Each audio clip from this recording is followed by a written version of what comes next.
Hello दोस्त, नमस्ते, प्रणाम। अपन यूट्यूब पे स्वागत करते हैं। देखिए बहुत सुंदर भजन गीत काफिला भजन गीत एक काफिला के बहुत अच्छा। अगर अच्छा लगे तो कमेंट को जरूर बताना।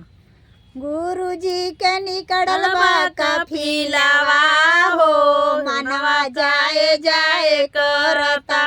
गुरु जी के निकड़ल बा काफिलावा हो, मनवा जाए जाए करता।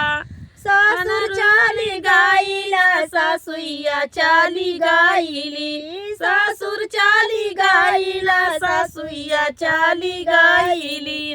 घरवा में रहिला अकेलावा हो, मनवा जाए जाए करता। घरवा में रहिला अकेलावा हो, घरवा जाए जाए करता। गुरु जी के निकड़वा काफिलावा हो, घरवा जाए जाए करता। गुरु जी के निकड़वा काफिलावा हो, मनवा जाए जाए करता। जेठा चली गईला जेठानी चली गईली, जेठा चली गईला जेठानिया चली गईली। घरवा में रहिला अकेलावा हो, मनवा जाए जाए करता। घरवा में रहिला अकेलावा हो, मनवा जाए जाए करता। गुरु जी के निकड़ल बा काफिलावा हो, मनवा जाए जाए करता। गुरु जी के निकड़ल बा काफिलावा हो, मनवा जाए जाए करता। देवर चली गईला देवरानिया चली गईली, देवर चली गईला देवरानिया चली गईली। घरवा में रहेला अकेलावा हो, मनवा जाए जाए करता।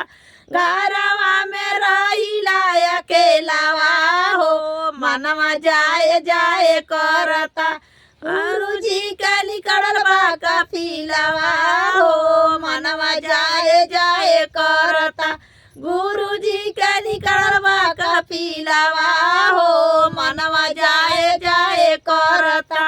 ननद चली गईली ननदोइया चली गईला, ननद चली गईली ननदोइया चली गईला। घरवा में रहिला अकेलावा हो, मनवा जाए जाए करता। घरवा में रहिला अकेलावा हो, मनवा जाए जाए करता। गुरु जी के निकड़ल बा काफिलावा हो, मनवा जाए जाए करता। गुरु जी के निकड़ल बा काफिलावा हो, मनवा जाए जाए करता। बहुत सुंदर भजन गीत।